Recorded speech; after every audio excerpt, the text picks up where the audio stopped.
Welcome to you all आपके अपने YouTube channel smart brain technical academy में। आज हम जो टॉपिक लेके आए हैं ये टॉपिक हमारा रहेगा एडिशन ऑफ वेक्टर या फिर बोल सकते हैं कंपोजिशन ऑफ वेक्टर्स के। एडिशन ऑफ वेक्टर या कंपोजिशन ऑफ वेक्टर आपकी motion in the plane physics का one of the most important topic की कैटेगरी में भी लाई करता है और ये हमारा फिजिक्स का मेन बेस फंडामेंटल रूल भी है। अगर आपको वेक्टर एडिशन का कंसेप्ट क्लियर हो गया तो कई लार्ज न्यूमेरिकल्स में ये कंसेप्ट हमारे यूज में आने वाला है, तो आपका ये फंडामेंटल भी स्ट्रॉन्ग हमें करके लेके चलना है। वेक्टर एडिशन की बात करें तो हमारे पास यहाँ पे तीन बेसिक फंडामेंटल रूल्स हमारे वेक्टर एडिशन में कवर होते हैं, जो कि हमारे हैं first triangle law of vector addition, triangle law of vector addition. Second हमारा होता है parallelogram law, parallelogram law of vector addition. और थर्ड हमारा होता है sir polygon law of vector addition. Means हमारे पास यहाँ पे तीन डिफरेंट रूल्स हैं जिनकी हेल्प से हम वेक्टर्स का एडिशन करते हैं। वेक्टर एडिशन के लिए ये आपको ध्यान रखना है कि हमारे पास triangle law and parallelogram law are used for add two vectors. Two vector means for adding the two vectors we use the triangle law either the polygon law. If we want to add more than two vectors 3 4 5 6 7 etc, then we use the polygon law means more than two vectors sir बात आती है आज हम क्या करके चलेंगे, आज हम लेके चलेंगे इन तीनों लो का बेस स्टेटमेंट, क्या मेन कंसेप्ट है, किस तरह से हम वेक्टर एनालिसिस को अप्लाई करते हैं। आज हम इन तीनों को लेके कवर करेंगे, प्रॉपर स्टेटमेंट प्रॉपर इसका कंसेप्ट को समझते हुए चलेंगे। इसलिए आपको इस वीडियो में एंड तक जुड़े रहना है एंड प्लीज इस वीडियो को लाइक जरूर करें, चैनल को सब्सक्राइब जरूर करें, अपने फ्रेंड्स को शेयर भी करते हुए चलना है। तो चलिए स्टार्ट करते हैं। सबसे पहली बात फर्स्ट ट्राइंगल लो से। आइए देखिए ट्राइंगल लो का ट्राइंगल लॉ वेक्टर एडिशन कहना क्या चाहता है, if two vector can be represented both in magnitude and direction by the two sides of triangle. ये बोल रहा है कि यदि टू वेक्टर्स हैं वो किससे रिप्रेजेंट हो रहे हैं, both in magnitude and direction by the two sides of triangle. कि टू साइड्स ऑफ ट्राइंगल की हेल्प से टू वेक्टर्स को हमें रिप्रेजेंट करना है। हमने अज्यूम किया they are the two vectors, एक हमारा वेक्टर ए है, एक हमारा वेक्टर है B. They are the two vectors A and B. Statement बोलता है if the two vectors are represent both in magnitude and direction by the two sides of triangle taken in the same order. आपको इसमें ये word जरूर रटना मारना है, याद रखना है, taken in the same order.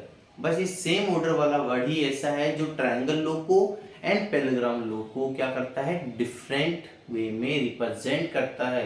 क्योंकि ट्राइंगल लो भी हमारे टू वेक्टर्स का एडिशन है, पैरेललोग्राम लो भी हमारे टू वेक्टर्स का ही एडिशन है। तो दोनों में डिफरेंस क्या आता है, वो डिफरेंस आपका इस एक सिंगल वर्ड का है, same order.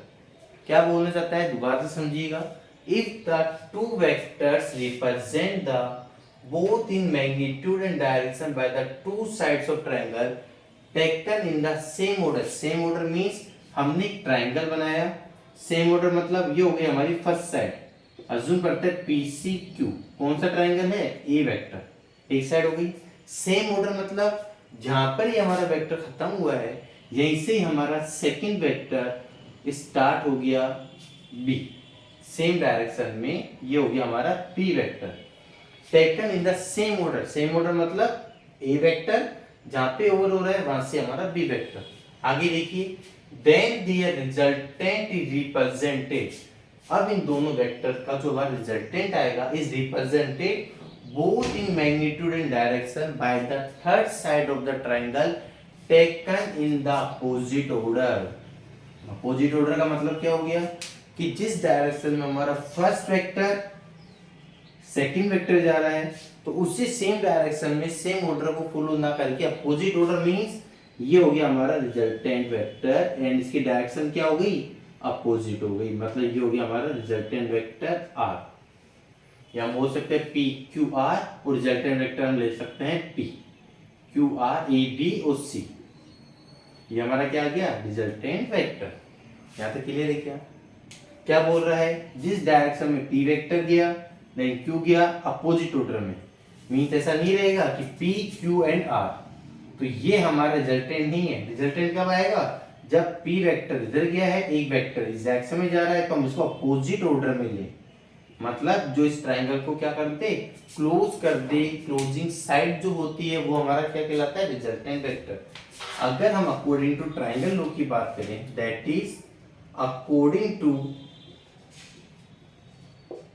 Triangle law of vector addition, vector addition, आप ऑब्जर्व करिए, एक हमारा जो ट्राइंगल की साइड है वो हमारा क्या है, पी क्यू, इस डायरेक्शन में जा रहा है, P Q vector plus second side कौन सी, क्यू आर, डायरेक्शन देखिए अपवर्ड, एक डायरेक्शन ये चली गई, एक डायरेक्शन आपकी ये आ गई, मतलब प्लस क्यू आर वेक्टर, मतलब means A vector plus B vector. Sir किसके बराबर होगा, अपोजिट ऑर्डर में जो थर्ड साइड है, जो इसकी क्लोजिंग साइड है, वो क्या रिप्रेजेंट करेगा, इसका रिजल्टेंट को। मींस रिजल्टेंट वेक्टर हमारा क्या है सर, पी आर वेक्टर, जिसको हम बोल सकते हैं सी वेक्टर। ये हो गया हमारे पास ट्राइंगल लॉ वेक्टर एडिशन। यहाँ तक क्लियर?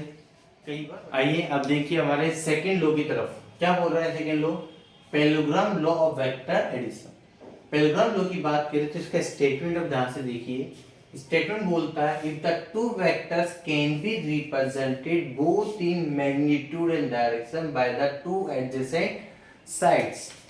इसमें मेन वर्ड क्या है, टू एडजेसेंट साइड, जबकि वहां पर हमने देखा था इन द सेम ऑर्डर।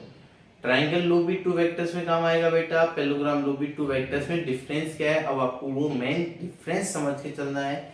यही डिफरेंस है जो स्टूडेंट्स के माइंड में क्लियर नहीं होती है कि स्टेटमेंट में क्या मेन डिफरेंस है, वो आपको ध्यान से समझना है। वहां पर हम लिखते हैं if two vector can be represent both in magnitude and direction taken in the same order triangle law.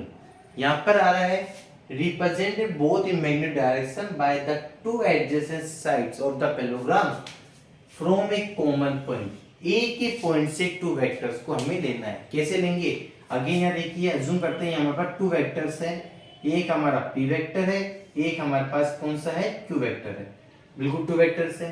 हमने क्या किया, पैरेललोग्राम लॉ वेक्टर एडिशन में ये बोल रहा है कि both two vectors are taken या the consider as adjacent sides taken from the common point. Means adjacent side कौन सी होगी, ये हमारा मेन कॉमन पॉइंट है। एक ट्राइंगल तो हमारा जा रहा है यहाँ पर, एक वेक्टर हमारा हो गया P vector, another vector same magnitude same direction, जिस डायरेक्शन में ये है उसी डायरेक्शन में मैंने अनदर वेक्टर को लिया, ये हो गया हमारा क्यू वेक्टर। ध्यान रखिएगा वेक्टर क्या है, वेक्टर ऐसी फिजिकल क्वांटिटी होती है जिसको हम किसी प्लेन में सेम मैग्नीट्यूड सेम डायरेक्शन कहीं पे भी रिप्लेस कर सकते हैं। मींस ये पी वेक्टर है, हमने पी वेक्टर को किया, क्यू वेक्टर की डायरेक्शन में क्यू वेक्टर को रिप्रेजेंट कर दिया। Both taken from the same common point A, हो गया रिप्रेजेंट। जबकि ट्राइंगल में क्या करते थे, एक पी वेक्टर यहाँ लेते थे, क्यू वेक्टर यहाँ, उन दोनों का अपोजिट ऑर्डर की जो वेक्टर था वो हमारा थर्ड साइड हुआ करता था। यहाँ पर देखिए आप, पैरेललोग्राम लॉ वेक्टर एडिशन में हमने टू वेक्टर रिप्रेजेंट करा, पी वेक्टर क्यू वेक्टर। आगे देखिए, then their resultant is completely represented both in magnitude and direction by the diagonal of the parallelogram taken from the same point। जिस point से दोनों है वहीं से यदि हम इसका डायगोनल ले लें, डायगोनल क्या होगा, आप अज्यूम करिए ये हमारा बन गया पैरेललोग्राम, क्योंकि जो पी वेक्टर हमारा ये है वही पी वेक्टर सामने होगा, जो क्यू वेक्टर है वही हमारा यहाँ पे क्यू वेक्टर आ गया। इसकी जो डायगोनल है हमारा पैरेललोग्राम लॉ का जो डायगोनल है, ये डायगोनल रिप्रेजेंट करता है हमारे रिजल्टेंट को, आर वेक्टर को। अब अगर हम इसको पैरेललोग्राम बनाए तो हम लिख सकते हैं ये हो गया A B C and D, और क्या बन गया हमारा एक कंप्लीट पैरेललोग्राम। यहाँ पर दोनों वेक्टर्स के बीच का जो एंगल है ये होता है हमारा theta, and between the base vector and resultant जो हमारा एंगल होता है हम ये लेके चलते हैं अल्फा।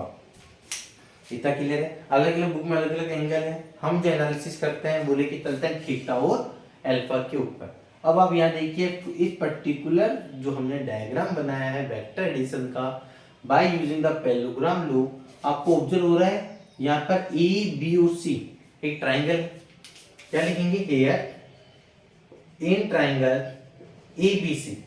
आप ऑब्जर्व करिए जब हम ट्राइंगल ए बी सी की बात करेंगे, ए बी कहाँ जा रहा है इस तरफ, बी सी कहाँ जा रहा है ऊपर की ओर, क्योंकि क्यू वेक्टर तो है, तो सेम ऑर्डर में हो गया A B plus B C in the same order. A C को आप ऑब्जर्व करिए अपोजिट ऑर्डर में जा रहा है, A B vector B C vector, A C हमारा क्या हो गया अपोजिट ऑर्डर में, मतलब A B plus B C का रिजल्टेंट क्या हो गया ए सी।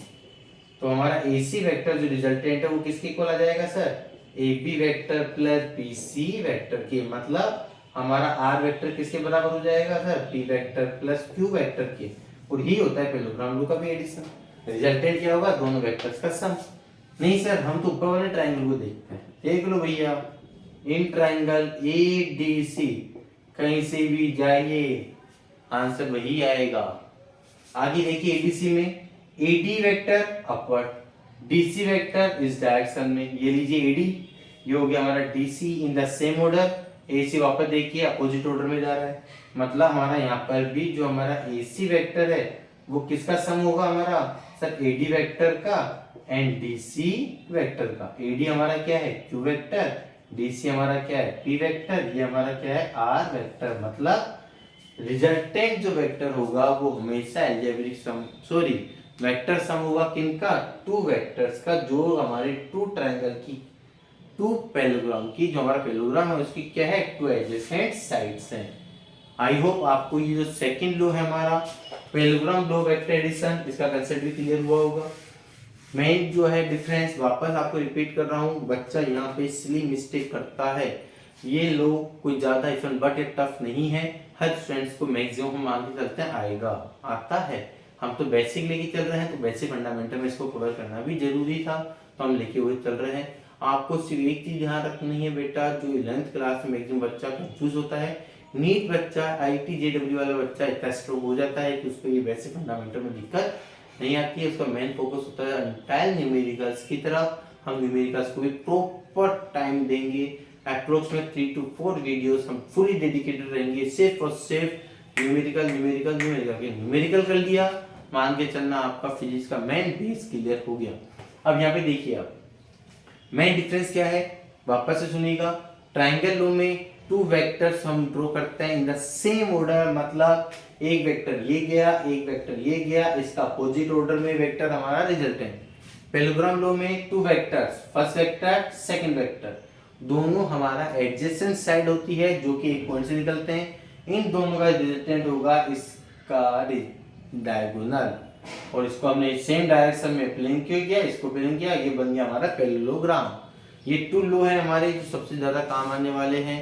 Polygon law vector addition generally बहुत रेयर केस में काम आता है, लेकिन है स्टेटमेंट, तो हमें उसका स्टेटमेंट भी कवर करते हुए चलना है। इसको टॉपिक को कंप्लीट करो, फिर अपन नेक्स्ट मूव करते हैं हमारे थर्ड लॉ की तरफ, पॉलीगॉन लॉ वेक्टर एडिशन। आइए अब स्टार्ट करते हैं आज के हमारे थर्ड लॉ पर, जो है हमारा polygon law vector addition. Polygon law vector addition अपने आप में बिल्कुल डिफरेंट लॉ भी है, क्योंकि ये अकेला लॉ है which is used for more than two vectors addition, more than two vector addition. जबकि हमारा triangle law parallelogram law only use आता है टू वेक्टर्स के एडिशन में। यदि हमें मोर देन टू वेक्टर्स के रिक्वायर का एडिशन करना है तो हम कौन सा लॉ यूज में लेते हैं, पॉलीगॉन लॉ। वैसे ये जो पॉलीगॉन लॉ है ये हमारा बहुत रेयर केस में काम आता है, क्लास 11 या नीट या जेडब्ल्यू लेवल तक। अगर आप हाई क्लासेस की अगर हम बात करते हैं, हाई लेवल पे फिजिक्स पे जाते हैं, तो पॉलीगॉन लॉ का अपना एक एप्लीकेशन ऑब्टेंड होता है। अभी हम बात करते हैं सिंपल लेवल पे, पॉलीगॉन लॉ का स्टेटमेंट क्या बोला जाता है, if a number of vectors are represented both in magnitude direction by the sides of an open polygon. क्या बोल रहा है, नंबर ऑफ वेक्टर्स कितने हैं, अज्यूम करते हैं हम यहाँ पे 4 वेक्टर्स हैं, ये हमारा है ए वेक्टर, ये हमने ले लिया बी वेक्टर, ये हमने ले लिया सी वेक्टर, और यहाँ पे हम ले लेते हैं तो ये हमारा डी वेक्टर। ये हमारे 4 वेक्टर्स हैं जो क्या कर रहे हैं, 4 साइड्स या 4 वेक्टर्स हैं जिनको हमें क्या करना है, साइड्स ऑफ पॉलीगॉन की फॉर्म में रिप्रेजेंट करना है। क्या बोल रहा है, if a number of vector represented both in magnitude and direction by the sides of an open polygon. चलिए ओपन पॉलीगॉन की फॉर्म में रिप्रेजेंट करते हैं। फर्स्ट हमारा वेक्टर दिख रहा है ए वेक्टर, ये हो गया हमारे पास first side of polygon A vector. क्या नाम दे देते हैं, एम दे देते हैं, एम एन हमारा फर्स्ट साइड है। B vector same magnitude same direction, same magnitude same direction, ये हमने शो करा B vector in the same order M N O. Clear है। C vector same magnitude same direction, ये लीजिए, ये हो जाएगा हमारे पास यहां से C vector M N O P ले लेते हैं। आगे देखिए डी वेक्टर इस डायरेक्शन में जा रहा है, ये कर लेते हैं हम यहाँ पर डी वेक्टर, ये हो गया हमारा straight D vector N N O P और क्यू। जैसे हमारे पास डी वेक्टर आता है हम देखेंगे अब हमारा रिजल्टेंट क्या है, आगे लिखते हैं then the resultant is represented both in magnitude direction by the closing side of the polygon। अब इस पॉलीगॉन को क्लोज कौन कर रहा है, सर क्लोज करेगा ये वाला वेक्टर।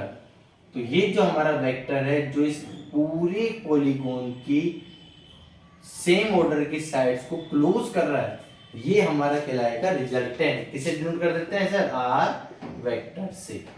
तो हमारे पास रिजल्टेंट की वैल्यू कितनी हो जाएगी, हमारे पास रिजल्टेंट की वैल्यू होगी पॉलीगॉन लॉ में कि रिजल्टेंट वेक्टर क्या होगा, algebraic sum of all current. Means हमारे पास यहाँ पे जो आर वेक्टर है इसकी वैल्यू आनी चाहिए P vector, sorry A vector ना, A vector plus B vector plus C vector plus D vector, यह आना चाहिए हमारे पास रिजल्टेंट। सर कैसे आएगा, तो इसका एक सिंपल एनालिसिस बिल्कुल सिंपल फॉर्म में लेके चलते हैं। एक काम करते हैं हम, एम से एन किया, एन से हो गया, ये हमने एक ट्राइंगल बना दिया, दिख रहा है कि in triangle M N O. अगर हम बात करते हैं in triangle M N O में, हमें दिख रहा है एम एन सेम ऑर्डर में, N O in the same order, but M O जो है हमारा ये हमारा अपोजिट ऑर्डर में आ रहा है। मीन्स हम लिख सकते हैं कि हमारा जो एम ओ वेक्टर होगा ये किसके इक्वल होगा, M N plus N O vector के, M N plus N O vector के इक्वल आएगा। मीन्स हमारे पास A vector plus B vector किसको रिप्रेजेंट कर रहा है, सर एम ओ वेक्टर को। मतलब एम ओ वेक्टर की वैल्यू क्या होगी सर हमारे पास, A vector plus B vector. चलिए अब आगे देखते हैं, हम क्या करते हैं point M and point P को ऐड कर देते हैं। जैसे हमने इन दोनों पॉइंट्स को ऐड किया या अपने ज्वाइन किया, अब आप ऑब्जर्व करिए हमें ट्राइंगल विजिबल हो रहा है in triangle M O P में, एम ओ पी। आप ऑब्जर्व करिए एम ओ का ऑर्डर क्या है, M to O, O to P, same order, but हमारा एम पी क्या रिप्रेजेंट कर रहा है, अपोजिट ऑर्डर में, M to O to P, but M P opposite order. Means हमारा यहाँ पर एम पी जो है वो क्या रिप्रेजेंट करेगा, रिजल्टेंट वेक्टर किसका, सर एमओ वेक्टर का एंड ओपी वेक्टर का। एमओ कितना आ रहा है sir, A vector plus B vector, OP कितना है, सी वेक्टर। ये हमें क्या मिल गया, एमपी वेक्टर। मतलब एमपी वेक्टर की वैल्यू हमें टोटल कितनी मिल रही है, हमें मिल रहा है A plus B plus C vector. चलिए अगेन हम ऑब्जर्व करते हैं अब ट्राइंगल एम पी क्यू में, in triangle M P Q observe करिए, एम पी क्यू में हमारा एम क्यू क्या है, ट्राइंगल का अपोजिट साइड है, जबकि हमें दिख रहा है M P and P Q in the same order. Means हमारे पास यहाँ पे एम क्यू वेक्टर किसके इक्वल मिलेगा, sir M P vector plus P Q vector. M P कितना है, A plus B plus C vector, P Q कितना है, डी वेक्टर, और एम क्यू क्या हमारा फाइनल रिजल्टेंट वेक्टर। ये हो गया हमारा parallelogram law vector, triangle law vector and polygon law vector editions complete. आज हमने कंप्लीट जो इसका फंडामेंटल रूल्स से मेन कंसेप्ट थे और कैसे ये अप्लाई होते हैं उनका बेसिक देखा है। बेसिक्स आपका मेन कंसेप्ट होना चाहिए, जो आपको पता होना चाहिए। हम नेक्स्ट वीडियो में इनका जो कंप्लीट एनालिसिस है पैरेललोग्राम लॉ वेक्टर एडिशन या ट्रायंगल लॉ वेक्टर एडिशन का, जहां से आपके क्वेश्चंस 101% बनते हैं, उसको हम लेके चलेंगे। वो आपको कवर करना है, उसका कंप्लीट एनालिसिस, उस पर बेस्ड सारे न्यूमेरिकल्स आपको कवर करने हैं। एंड तक जुड़े रहने के लिए thank you and very much.